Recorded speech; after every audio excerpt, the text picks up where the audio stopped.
السلام عليكم ورحمة الله وبركاته. إن الحمد لله نحمده ونستعينه ونستغفره ونعوذ بالله من شرور أنفسنا وسيئات أعمالنا. من يهده الله فلا مضل له ومن يضلل فلا هادي له. أشهد أن لا إله إلا الله وحده لا شريك له وأشهد أن محمدا عبده ورسوله.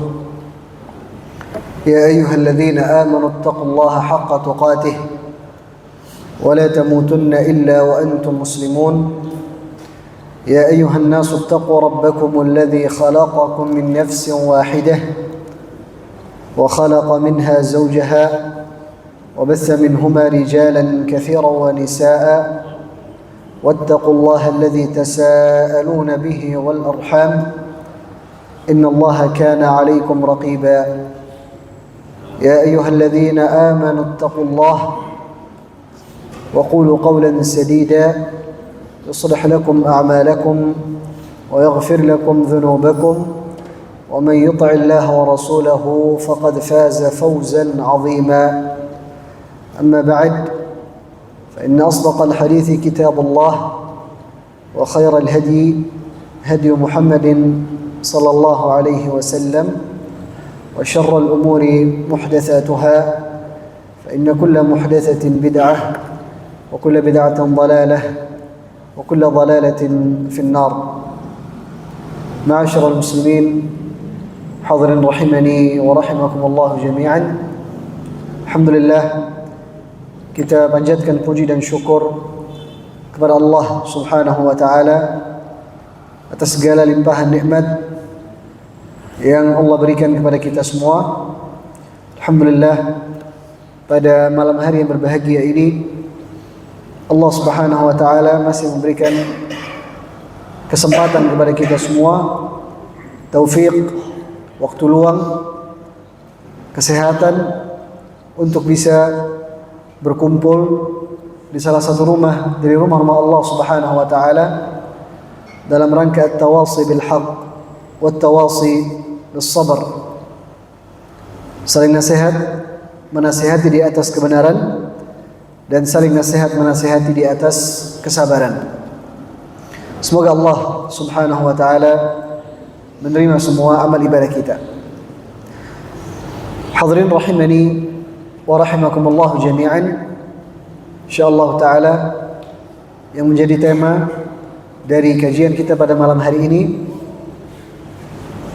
adalah pembahasan tentang beberapa hak-hak Nabi sallallahu alaihi wasallam yang harus ditunaikan oleh umatnya.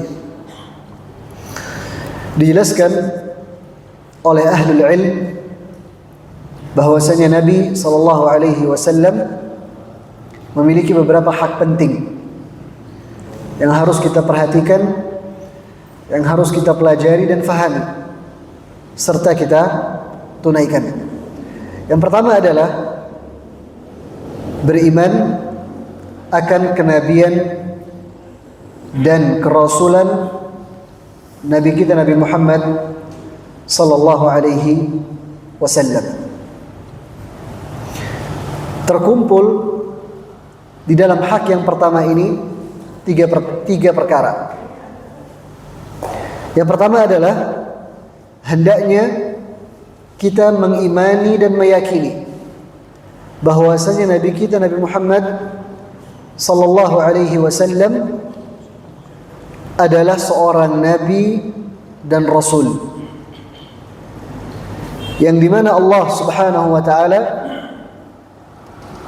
mengutusnya sebagai pemberi petunjuk, sebagai pembawa kabar gembira, sebagai pemberi peringatan bagi seluruh umat manusia. Siapa saja yang tidak beriman akan hal ini, maka dia telah kafir kepada Allah Subhanahu wa ta'ala. Wajib bagi setiap manusia untuk beriman kepada Rasulullah sallallahu alaihi wasallam. Allah Subhanahu wa taala berfirman, "Wa man lam yu'min billahi wa rasulihi fa inna a'tadna lil kafirina sa'ira." Dan barang siapa yang tidak beriman kepada Allah dan Rasulnya, maka kami telah siapkan bagi orang-orang kafir neraka sa'ir. Allah Subhanahu wa taala hukumi orang-orang yang tidak mau beriman kepada Rasulullah sallallahu alaihi wasallam sebagai orang yang kafir.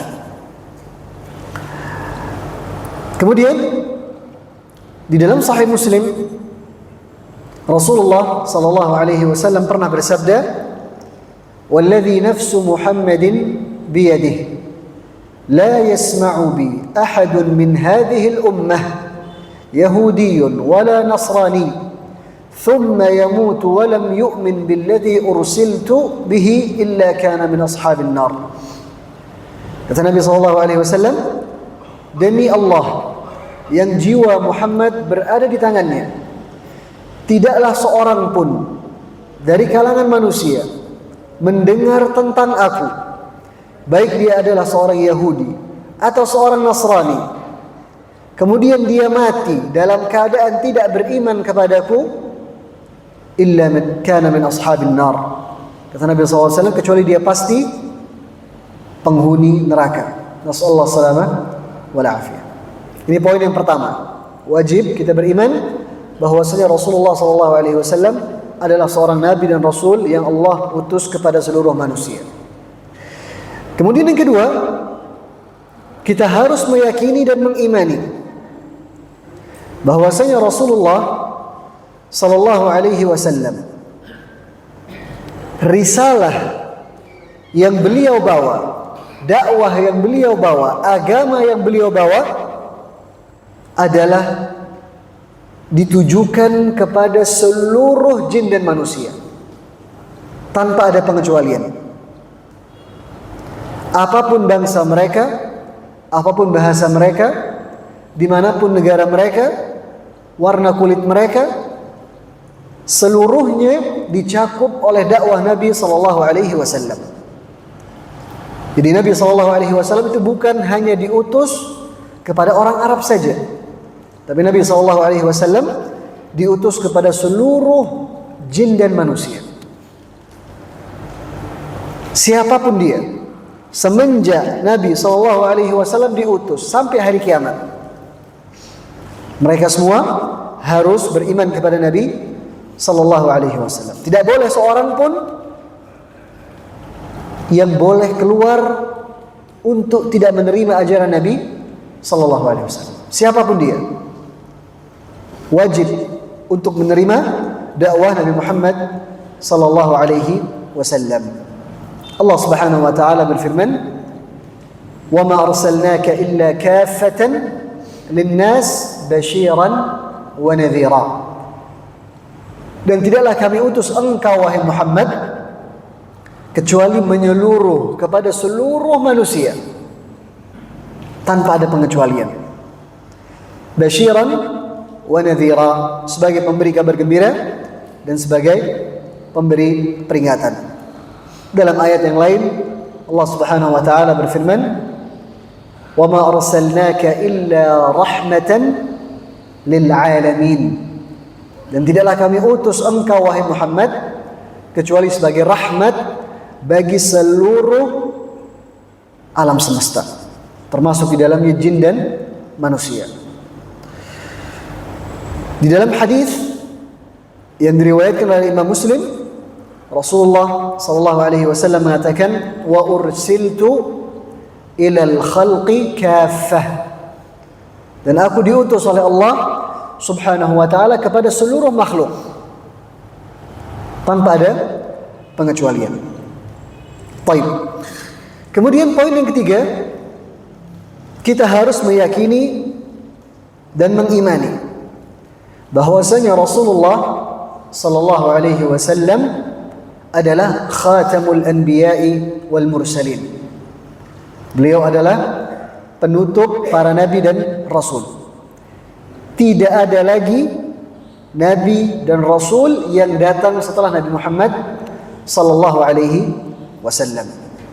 Kita juga harus meyakini bahwasanya agama dan syariat yang dibawa oleh Nabi sallallahu alaihi wasallam itu menghapuskan agama dan syariat sebelumnya. Jadi setelah diutus Nabi Muhammad SAW, maka syariat-syariat terdahulu tidak lagi relevan, tidak lagi diakui. Yang berlaku hanyalah syariat Islam. Allah Subhanahu wa taala berfirman, "Ma kana Muhammadun aba ahadin min rijalikum, walakin Rasulullah wa khataman nabiyyin." Muhammad sallallahu alaihi wasallam bukanlah ayah bagi salah seorang di antara kalian, tetapi dia adalah Rasulullah. Dia adalah utusan Allah, wa khatam an-nabiyyin, dan beliau adalah penutup para nabi. Dalam ayat yang lain Allah Subhanahu wa taala berfirman, "Wa man yabtaghi ghayra al-islam dinan falan yuqbala minhu wa huwa fil akhirati minal khasirin." Barang siapa yang menginginkan agama selain agama Islam, falan yuqbala minhu, maka tidak akan diterima dari dia. Jadi yang berlaku hanyalah agama Islam. Inna ad-dina 'indallahi al-Islam. Sesungguhnya agama yang ada di sisi Allah adalah agama Islam. Wa huwa fil akhirati minal khasirin, dan dia di akhirat akan termasuk di dalam golongan orang-orang yang merugi. Dalam sebuah hadis yang diriwayatkan oleh Imam Bukhari dan Muslim, Nabi mengatakan, "Wa innahu la nabiyya ba'di," dan sesungguhnya tidak ada lagi nabi setelahku. Dalam hadis yang lain Nabi mengatakan, "Wa ana khatam an-nabiyyin," dan aku adalah penutup para nabi. Ini adalah hak yang pertama dari hak-hak Nabi sallallahu alaihi wasallam. Kita beriman akan kenabian dan kerasulan Nabi Muhammad sallallahu alaihi wasallam beserta perinciannya. Baik. Kemudian hak yang kedua yang dimiliki oleh Nabi sallallahu alaihi wasallam yang wajib untuk ditunaikan oleh umatnya, mahabbatuhu sallallahu alaihi wasallam.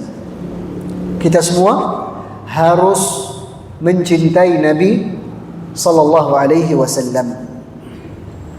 Bahkan dia merupakan salah satu kewajiban yang penting, yang agung di dalam agama Islam, untuk kita mencintai Nabi sallallahu alaihi wasallam dengan kecintaan yang lebih besar dari kecintaan kita terhadap diri kita sendiri, kepada anak-anak, kepada keluarga, dan kepada seluruh manusia. Allah Subhanahu wa taala berfirman, "An-nabiyyu awla bil mu'minina min anfusihim." Nabi Muhammad sallallahu alaihi wasallam itu lebih utama untuk kalian cintai, kalian agungi dibandingkan dengan diri-diri mereka sendiri. Di dalam Sahih Al-Bukhari dan Muslim, Rasulullah sallallahu alaihi wasallam bersabda, "La yu'minu ahadukum hatta akuna ahabba ilaihi min waladihi wa walidihi wan nasi ajma'in." Kata Nabi sallallahu alaihi wasallam, tidaklah beriman salah seorang di antara kalian sampai aku menjadi manusia yang paling ia cintai. Sampai Rasulullah sallallahu alaihi wasallam menjadi manusia yang paling dia cintai. Min waladihi wa walidihi wan nasi ajma'in. Dengan kecintaan yang lebih besar dibandingkan kecintaan dia kepada anaknya, kepada orang tuanya, dan kepada seluruh manusia. Lihatlah bagaimana kisahnya Umar ibn Khattab radhiyallahu taala anhu.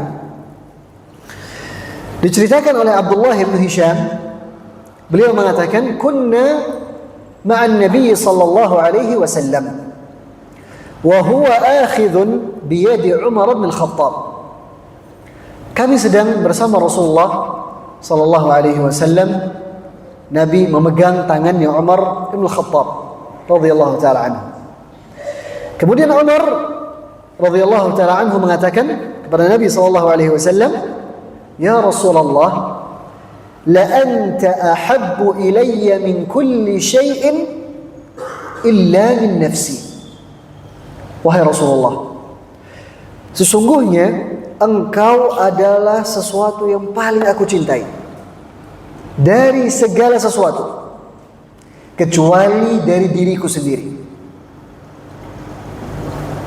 Jadi Umar masih lebih mencintai dirinya dibandingkan dengan Rasulullah sallallahu alaihi wasallam.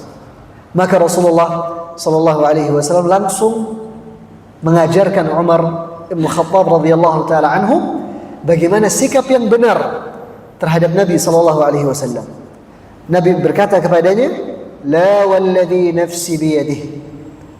Tidak wahai Umar, demi Allah yang jiwaku berada di tangannya, hatta akuna ahabba ilaika min nafsik. Akulah yang harus lebih engkau cintai, melebihi kecintaanmu terhadap dirimu sendiri.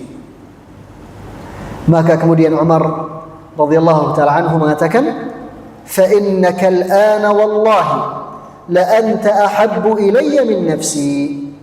Maka sekarang wahai Rasulullah, demi Allah, sesungguhnya engkau lebih aku cintai melebihi kecintaanku terhadap diriku sendiri. Kemudian Rasulullah sallallahu alaihi wasallam mengatakan, "Al-ana ya Umar." Sekarang baru benar wahai Umar bin Khattab radhiyallahu taala anhu. Kalau kita melihat sejarah para sahabat-sahabat Nabi sallallahu alaihi wasallam, kita bisa pastikan bahwasanya tidak ada seorang pun di dunia ini yang kecintaannya lebih besar dan lebih jujur terhadap Rasulullah sallallahu alaihi wasallam dibandingkan dengan para sahabat-sahabatnya. Di antaranya adalah kisahnya Zaid ibn Dithinnah radhiyallahu taala anhu. Diriwayatkan bahwasanya Zaid ibn Dithinnah pernah ditawan oleh orang-orang musyrikin. Kemudian suatu hari Zaid ibn Dithinnah radhiyallahu taala anhu dibawa ke hadapan orang-orang musyrikin untuk dibunuh. Kemudian Abu Sufyan radhiyallahu taala anhu berkata kepadanya, yang dimana pada waktu itu Abu Sufyan belum masuk Islam. Dia berkata kepada Zaid ibn Dithinnah, "Anshuduka Allah ya Zaid, atuhibbu anna Muhammadan al-ana indana makanak nadribu 'unuqahu wa innaka fi ahlik." Wahai Zaid, apakah engkau suka, apakah engkau mau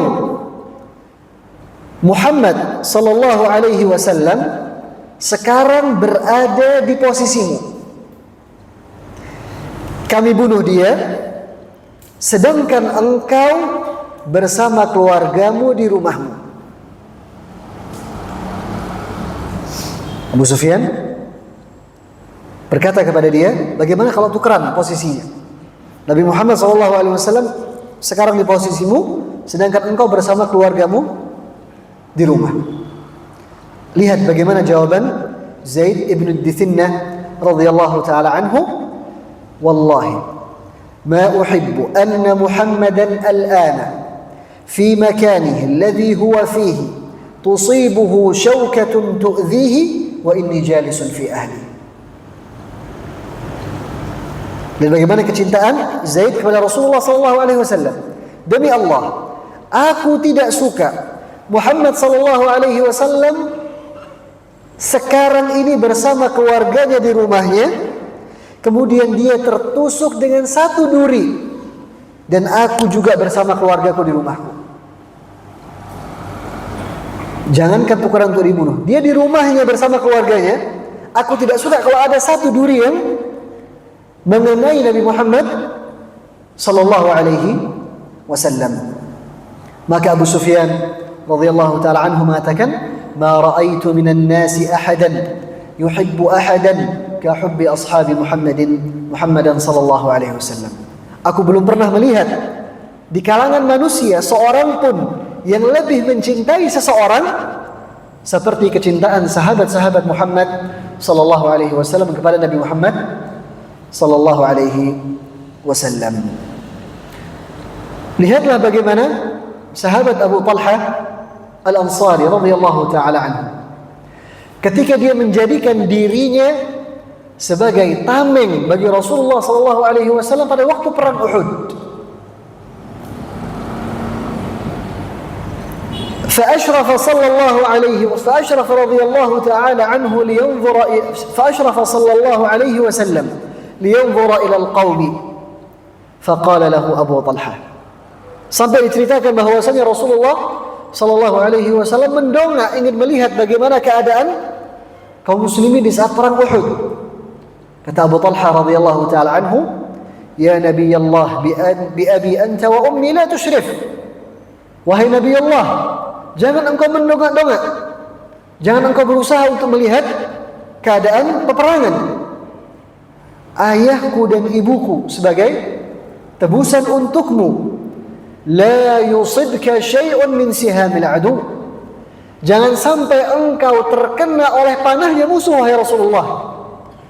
Nahri duna nahrika ya Rasulullah. Biarkan leherku menjadi tameng bagi lehermu, wahai Rasulullah sallallahu alaihi wasallam. Dia siap mati, dia siap mengorbankan jiwa dan raganya karena kecintaannya kepada Rasulullah sallallahu alaihi wasallam. Bahkan saking besarnya kecintaan para sahabat kepada Nabi sallallahu alaihi wasallam, sampai-sampai mereka menyukai perkara-perkara yang mubah, perkara-perkara yang tidak berkaitan dengan agama, yang disukai oleh Rasulullah sallallahu alaihi wasallam.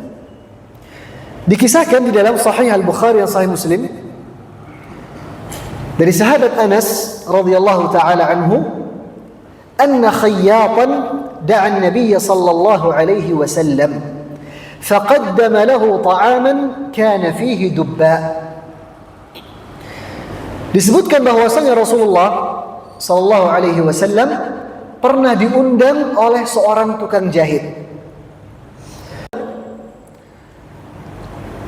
dengan jamuan yang ada di dalamnya buah labu. Ad-dubba, buah labu. Kemudian Anas mengatakan, "Fara'aitu Rasulullah sallallahu alaihi wasallam yatatabba'u ad-dubba'a min hawali as-sahfah." Maka aku melihat Rasulullah sallallahu alaihi wasallam berusaha mengikuti sisa-sisa dari buah labu yang ada di piring tersebut.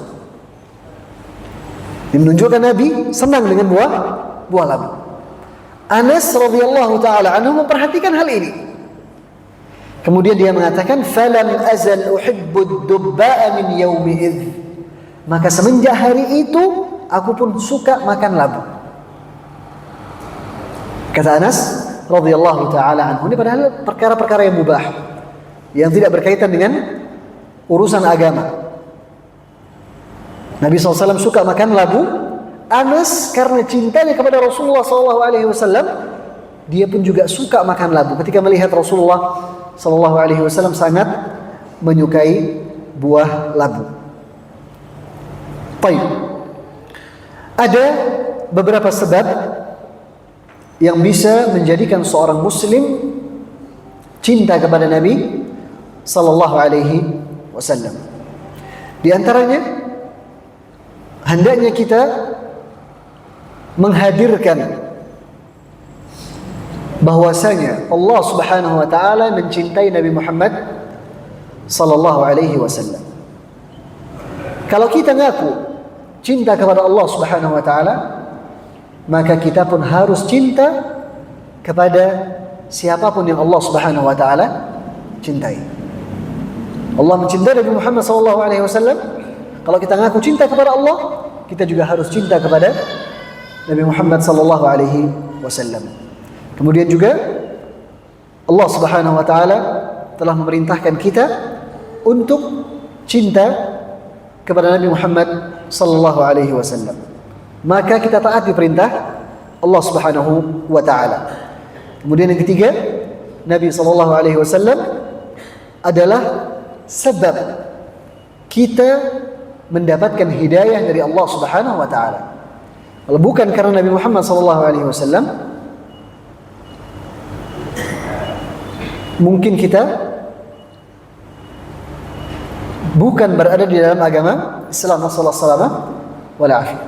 Nabi Muhammad sallallahu alaihi wasallam adalah sebab Allah Subhanahu wa taala memberikan hidayah kepada kita. Allah Subhanahu wa taala berfirman, "Laqad manna Allahu 'alal mu'minina idz ba'atha fihim rasulan min anfusihim yatlu 'alaihim ayatihi wa yuzakkihim wa yu'allimuhumul kitaba wal hikmah wa in kanu min qablu lafi dhalalin mubin."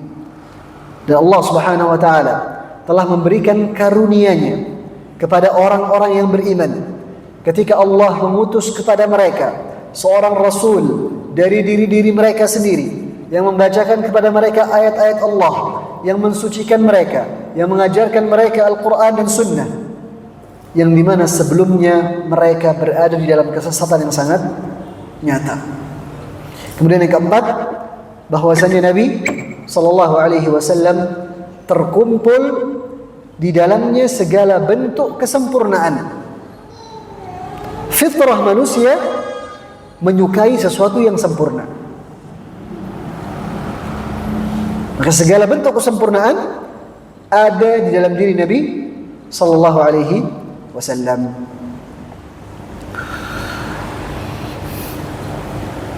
Orang-orang yang mengaku cinta kepada Nabi sallallahu alaihi wasallam itu banyak. Tapi pengakuan dengan lisan itu belum cukup. Harus ada bukti yang nyata bahwasanya dia benar-benar cinta kepada Nabi sallallahu alaihi wasallam. Di antara bukti-bukti kecintaan seseorang kepada Nabi sallallahu alaihi wasallam adalah yang pertama, dia taat dan mengagungkan Nabi sallallahu alaihi wasallam. Kemudian yang kedua, dia rindu untuk berjumpa dengan Nabi sallallahu alaihi wasallam. Kemudian yang ketiga, dia memperbanyak bersalawat serta bersalam kepada Nabi sallallahu alaihi wasallam. Kemudian yang keempat, mencintai kerabat Nabi sallallahu alaihi wasallam, mencintai sahabat-sahabat Nabi sallallahu alaihi wasallam. Baik, ini adalah hak yang kedua yang harus kita tunaikan, yaitu cinta kepada Nabi Muhammad sallallahu alaihi wasallam. Kemudian hak yang ketiga, ta'ziruhu wa tawqiruhu wa ta'zimuhu sallallahu alaihi wasallam. Kita mengagungkan Nabi sallallahu alaihi wasallam. Kita menolong Nabi sallallahu alaihi wasallam. Kita menghormati Nabi sallallahu alaihi wasallam. Hal ini telah diperintahkan oleh Allah Subhanahu wa taala di dalam Al-Qur'an Al-Karim. Allah Subhanahu wa taala berfirman, "Falladzina amanu bihi wa 'azzaruhu wa nasaruhu واتبعوا النور الذي أنزل معه أولئك هم المفلحون." Maka orang-orang yang beriman kepada Nabi Muhammad sallallahu alaihi wasallam, dia mengagungkan Nabi sallallahu alaihi wasallam, menolong Nabi sallallahu alaihi wasallam, mengikuti cahaya yang dibawa oleh Nabi sallallahu alaihi wasallam dan diturunkan kepada Nabi sallallahu alaihi wasallam, ulaika humul muflihun, mereka lah orang-orang yang beruntung.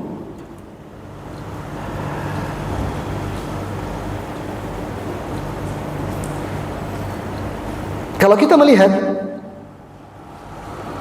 di dalam Al-Quran ataupun di dalam sunnah-sunnah Nabi sallallahu alaihi wasallam, banyak ayat-ayat yang menjelaskan agar kita mengagungkan Nabi sallallahu alaihi wasallam.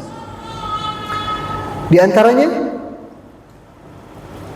Allah Subhanahu wa taala berfirman, "La tarfa'u aswatakum fawqa sawti an-nabi." Janganlah kalian mengangkat suara-suara kalian melebihi suara Nabi sallallahu alaihi wasallam. Di antara contohnya Allah juga berfirman, "Wala taj'alu du'a ar-rasuli bainakum ka du'a'i ba'dikum ba'dha." Janganlah kalian jadikan panggilan kalian kepada Rasulullah sallallahu alaihi wasallam seperti kalian memanggil yang satu dengan yang lainnya. Tapi Nabi sallallahu alaihi wasallam harus dihormati, harus dimuliakan dan diagungkan.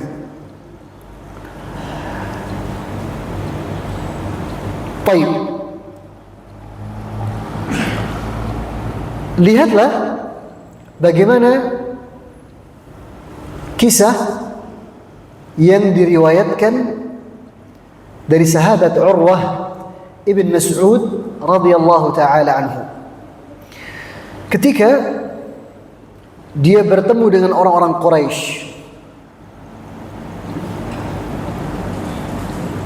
setelah dia berjumpa dengan Nabi sallallahu alaihi wasallam. Lihat bagaimana para sahabat Nabi sallallahu alaihi wasallam benar-benar mengagungkan Nabi sallallahu alaihi wasallam. Urwah mengatakan, "Ay qaum, wahai orang-orang Quraisy, wallahi laqad wafadtu 'ala al-muluki." Demi Allah, sesungguhnya aku telah mendatangi raja-raja. Wa wafadtu 'ala Qaisar wa Kisra wa Najashi. Aku pernah datang menghadap Kaisar Romawi, kemudian Kisra Persia, kemudian An-Najashi yang berkuasa di negeri Habasyah di Afrika. Penguasa-penguasa dunia pada saat itu.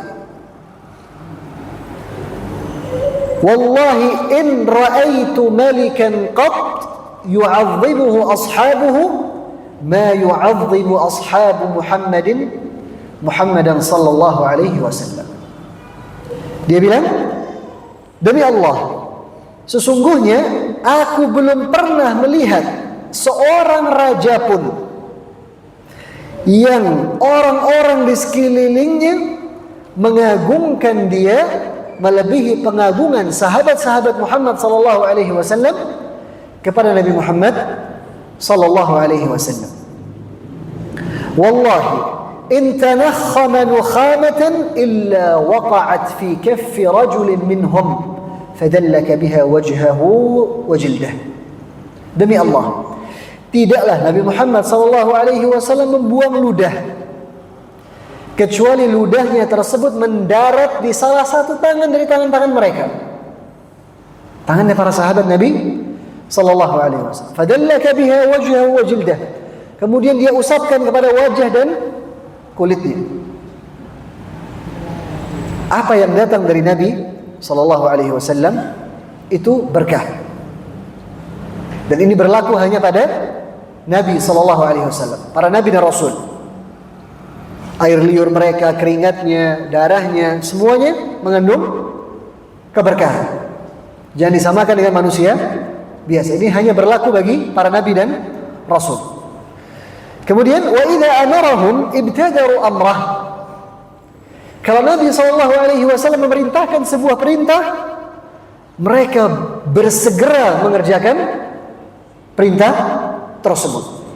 Wa idza tawadda'a kadu yaqtatiluna ala wudu'ih. Kalau Nabi sallallahu alaihi wasallam berwudu, mereka hampir-hampir berkelahi memperebutkan sisa air wudu Nabi sallallahu alaihi wasallam. Wa idza takallama khafadu aswatahum 'indah.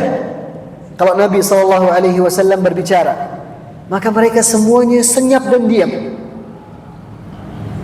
Wa ma yahidduna ilaihi an-nazar ta'ziman lahu sallallahu alaihi wasallam. Dan mereka para sahabat tidak pernah berani untuk melihat Nabi sallallahu alaihi wasallam sambil melotot. Saking bagaimana mereka besarnya pengagungan mereka terhadap Nabi sallallahu alaihi wasallam. Baik. Pengagungan terhadap Nabi sallallahu alaihi wasallam juga butuh bukti. Di antara buktinya adalah kita mentauhidkan Allah Subhanahu wa taala di dalam segala ibadah yang kita lakukan. Karena dahulu Nabi sallallahu alaihi wasallam adalah manusia yang paling perhatian terhadap tauhid. Nabi sallallahu alaihi wasallam dahulu sangat mengagungkan yang namanya tauhid. Pemurnian seluruh ibadah hanya untuk Allah Jalla Jalaluhu. Kemudian juga di antara buktinya adalah kita mengikuti Nabi sallallahu alaihi wasallam. Kita mengikuti petunjuk-petunjuk Nabi sallallahu alaihi wasallam. Kemudian di antara buktinya juga adalah kita mengagungkan sunnah Nabi sallallahu alaihi wasallam. Kita berusaha untuk mempelajari sunnah Nabi sallallahu alaihi wasallam. Kemudian juga di antara buktinya adalah kita membela Nabi sallallahu alaihi wasallam, membela kehormatan Nabi sallallahu alaihi wasallam. Kemudian di antara buktinya juga adalah kita menyampaikan sunnah Nabi sallallahu alaihi wasallam kepada manusia. Menyampaikan sunnah tidak harus menjadi ustaz. Bisa dengan mengirimkan tulisan, bisa dengan membagikan buku, mengirimkan link ceramah dan seterusnya. Kita bagaimana berusaha untuk menyebarluaskan sunnah-sunnah Nabi sallallahu alaihi wasallam, mengajarkan manusia akan sunnah-sunnah Nabi sallallahu alaihi wasallam. Rasulullah sallallahu alaihi wasallam bersabda, "Naddarallahu imra'an sami'a minna syai'an faballaghahu kama sami'." Semoga Allah memberikan cahaya kepada orang-orang yang mendengar dari kami sebuah hadis, kemudian dia sampaikan apa yang dia dengar. Farubba muballighin aw'a min sami'in. Bisa jadi yang disampaikan itu lebih faham terhadap hadis tersebut dibandingkan dengan yang menyampaikan. Tapi intinya kita berusaha untuk menyampaikan hadis Nabi sallallahu alaihi wasallam. Al-Imam Ibn Al-Qayyim rahimahullahu taala memiliki sebuah perkataan yang luar biasa tentang masalah ini. Beliau mengatakan, "Wa tablighu sunnatihi ila al-ummati afdalu min tablighi as-sihami ila nuhuri al-adu." Menyampaikan sunnah Nabi sallallahu alaihi wasallam kepada manusia itu lebih baik dibandingkan dengan mengirimkan panah-panah ke dalam leher-leher mereka. Lianna dhalika at-tabligh yaf'aluhu katsirun minan nas. Karena berperang dengan senjata itu bisa dilakukan oleh kebanyakan manusia. Wa amma tablighus sunani fala yaqumu bihi illa warathatul anbiya'i wa khulafa'uhu fi umamihim. Tetapi menyampaikan sunnah-sunnah Nabi sallallahu alaihi wasallam itu yang melakukannya adalah para pewaris Nabi dan Rasul, para pengganti-pengganti para Nabi dan Rasul di kalangan umat-umat mereka. Ja'alana Allah Ta'ala minhum bimannihi wa karamih. Semoga Allah Subhanahu wa Ta'ala menjadikan kita termasuk di dalam golongan orang-orang tersebut. Kemudian poin yang terakhir sebelum kita adzan, di antara bentuk kesalahan di dalam masalah pengagungan terhadap Nabi sallallahu alaihi wasallam adalah kita mengangkat derajat Nabi sallallahu alaihi wasallam melebihi derajat yang Allah Subhanahu wa taala berikan kepada dia. Allah menjelaskan bahwasanya Nabi Muhammad sallallahu alaihi wasallam adalah seorang hamba. Maka tidak boleh kita mengangkat derajat Nabi sallallahu alaihi wasallam melebihi derajat penghambaan kepada Allah Subhanahu wa taala. Sebagian kaum muslimin mereka sampai-sampai mengangkat Nabi sallallahu alaihi wasallam itu sederajat dengan Allah Subhanahu wa taala. Mereka meyakini bahwasanya Nabi sallallahu alaihi wasallam bisa berbuat, bisa mengabulkan permintaan-permintaan mereka, bisa menolong mereka pada kesulitan-kesulitan mereka, dan seterusnya. Ini semua bertentangan dengan petunjuk Nabi sallallahu alaihi wasallam. Nabi sendiri yang mengatakan, "La tutruni kama atratin nasara ibn Maryam, fa innama ana 'abduhu faqulu 'abdullahi wa rasuluh." Janganlah kalian memuji-muji aku sebagaimana orang-orang Nasara berlebih-lebihan ketika memuji Nabi Isa alaihi salam.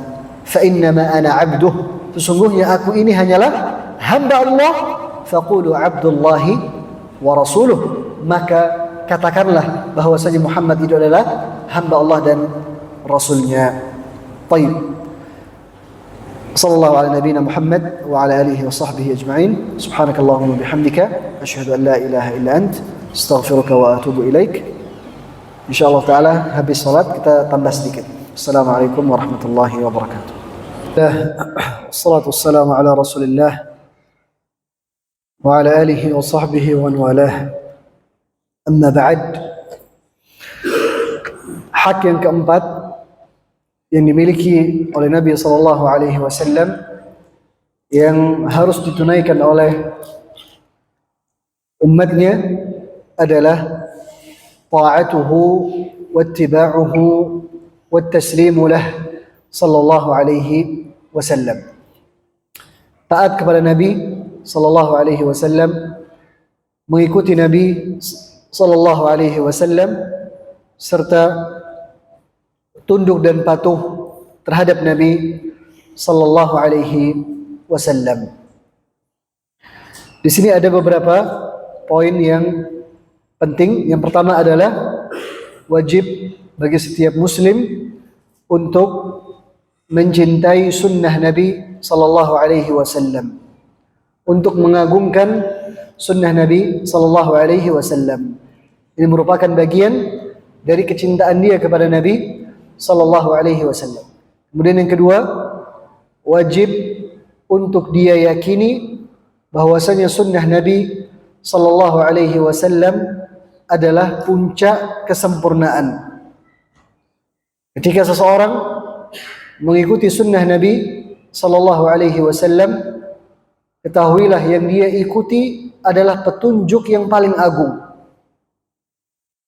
Allah Subhanahu wa taala berfirman, "Fa in lam yastajibu laka fa'lam annama yattabi'una ahwa'ahum." Kalau seandainya mereka tidak mau menjawab seruanmu wahai Muhammad, maka ketahuilah bahwasanya mereka mengikuti hawa nafsu mereka. Jadi tidak ada pilihan di hadapan kita kecuali dua hal. Imma kita mengikuti sunnah Nabi sallallahu alaihi wasallam, kalau tidak berarti kita mengikuti hawa nafsu. Al-Imam Ibn Al-Qayyim rahimahullah ta'ala memiliki perkataan yang indah tentang masalah ini.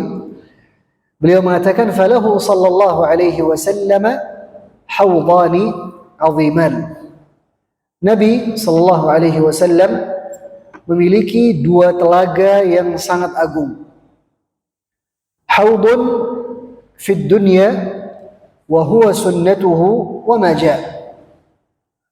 Nabi memiliki telaga di dunia, maksudnya adalah sunnah-sunnah beliau sallallahu alaihi wasallam. Wa hawdun fil akhirah, dan Nabi juga punya telaga di akhirat. Fasyaribuna min hadzal hawdi fid dunya humus syaribuna min hawdihi yaumil qiyamah. Orang-orang yang meminum dari telaga Nabi sallallahu alaihi wasallam yang ada di dunia, orang-orang yang mengikuti sunnah-sunnah Nabi sallallahu alaihi wasallam, merekalah kelak yang akan minum dari telaga Nabi sallallahu alaihi wasallam di akhirat. Fasyaribun wa mahrum.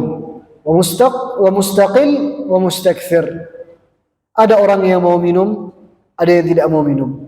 Ada yang minumnya sedikit, ada yang minumnya banyak.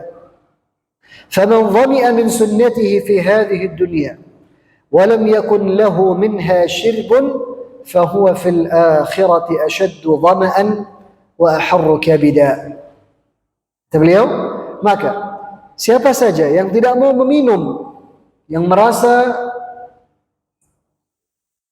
cukup, tidak mau mengikuti sunnah Nabi sallallahu alaihi wasallam ketika di dunia, dia tidak mau meminum dari sunnah Nabi sallallahu alaihi wasallam ketika di dunia, maka di akhirat kelak dia akan semakin merasakan haus. Ini adalah balasan dari Allah Subhanahu wa taala setimpal dengan apa yang dia lakukan ketika di dunia. Mengikuti sunnah Nabi sallallahu alaihi wasallam memiliki keutamaan-keutamaan. Orang-orang yang taat kepada Nabi sallallahu alaihi wasallam, dia adalah orang-orang yang beruntung. Allah Subhanahu wa taala berfirman, "Wa man yuti'illah wa rasulahu wa yakhsha Allah wa yattaqhi fa ulaika humul faizun."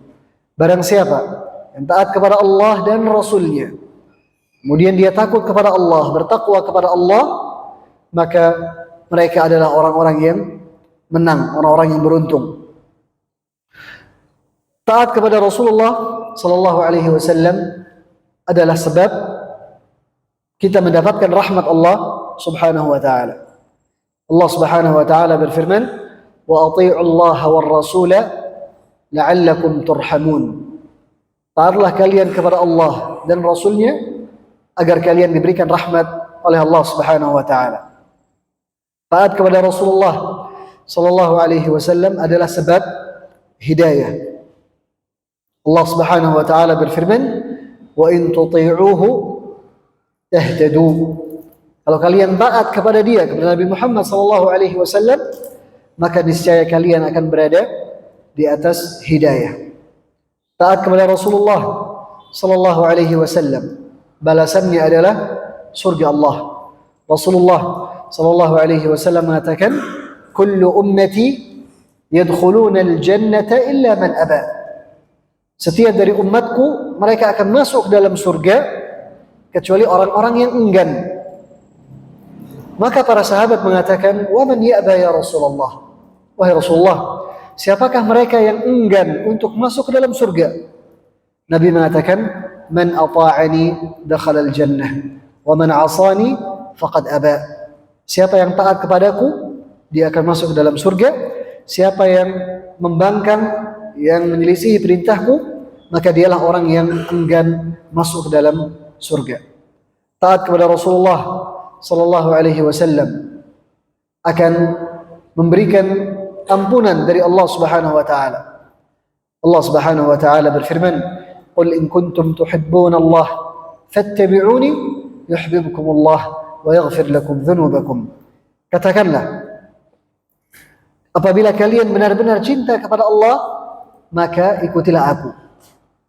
Ikutilah Nabi Muhammad sallallahu alaihi wasallam.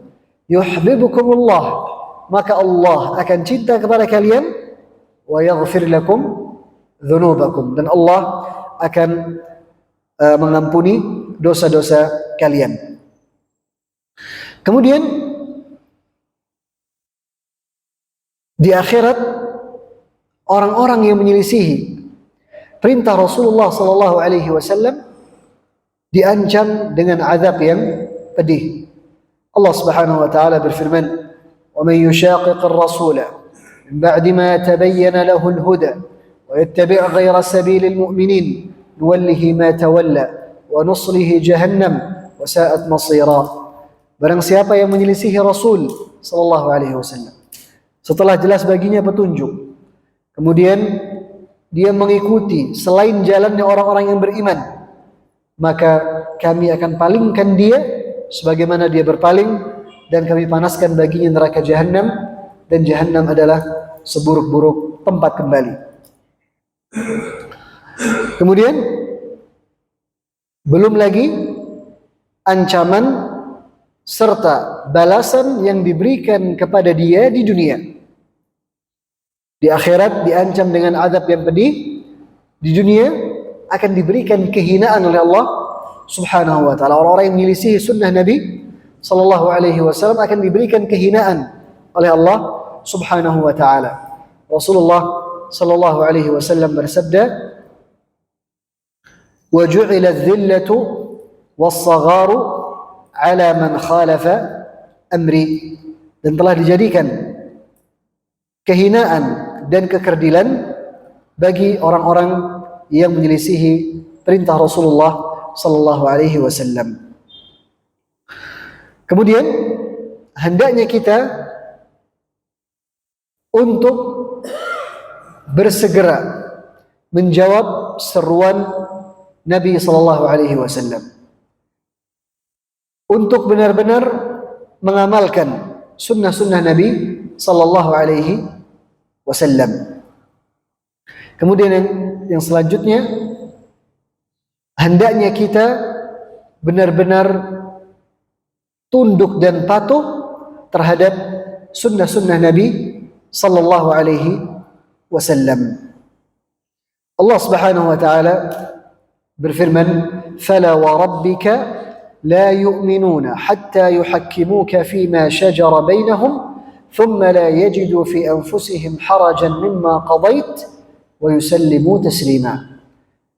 Maka demi Rabbmu, sesungguhnya mereka tidak akan sempurna keimanannya sampai mereka menjadikanmu, wahai Muhammad, sebagai pemutus perkara atas perselisihan yang mereka selisihkan.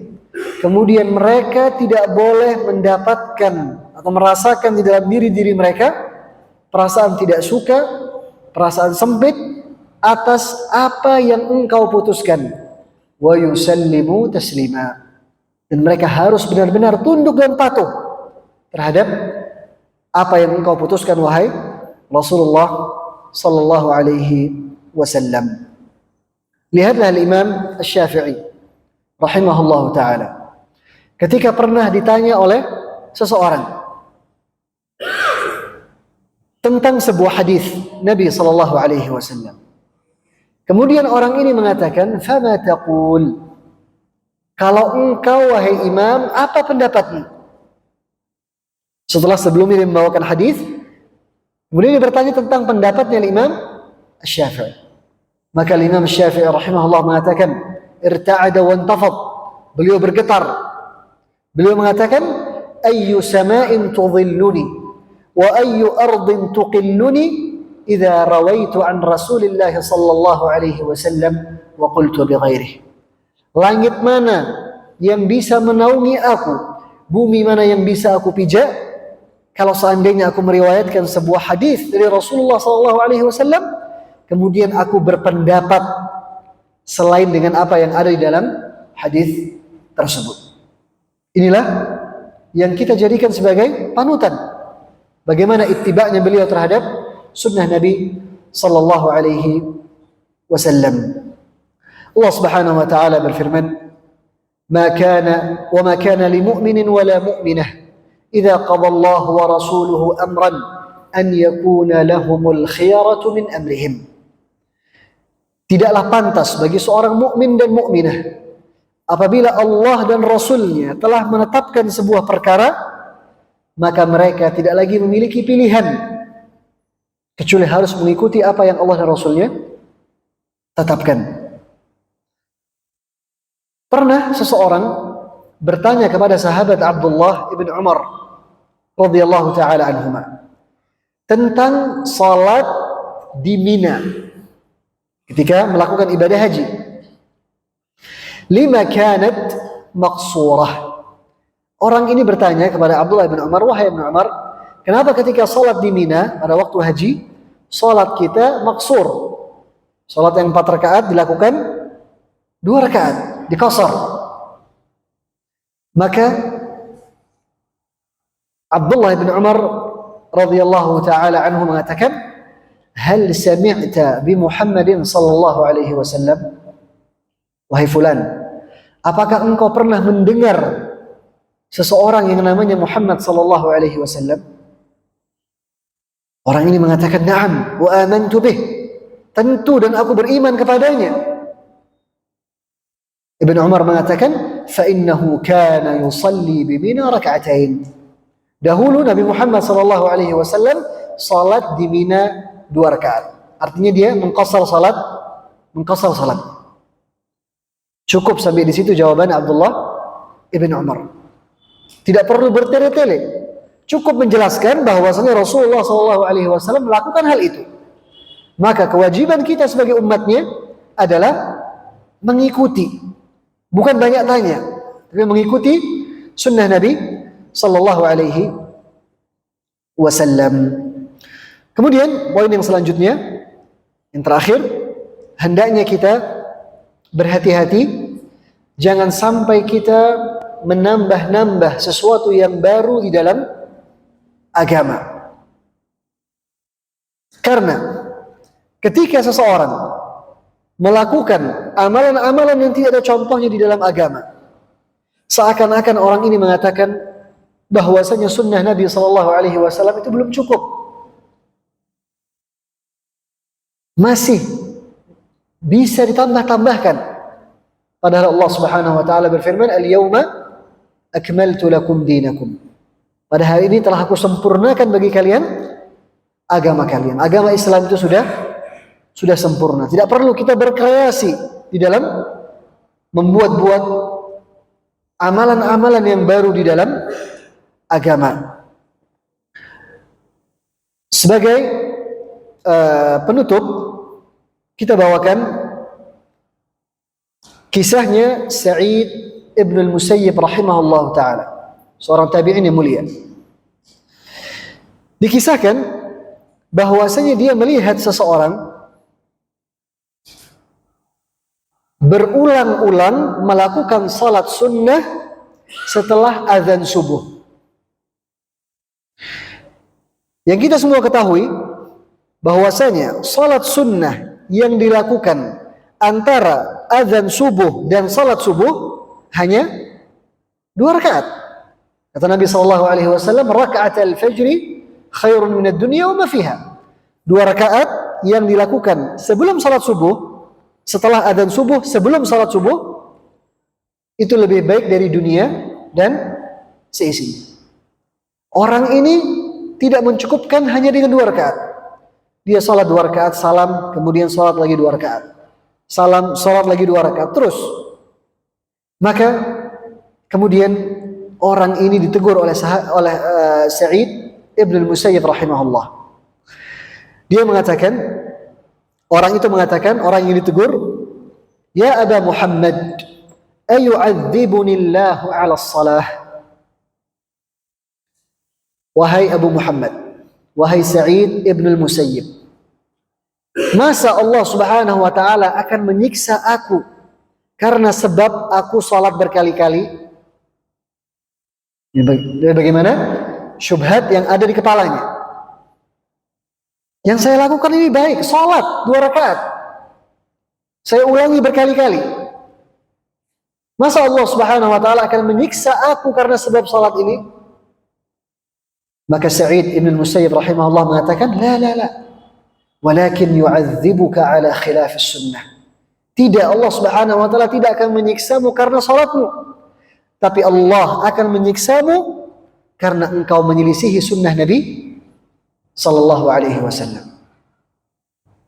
Jadi masalahnya bukan apakah dia baik atau tidak, tapi masalahnya adalah menyelisihi sunnah Nabi sallallahu alaihi wasallam, dan ini adalah perkara yang berbahaya. Kemudian yang terakhir, diriwayatkan dari Imam Malik ibn Anas rahimahullah ta'ala dari Az-Zubair ibn Bakkar, dia mengatakan, "Sami'tu Malik ibn Anas."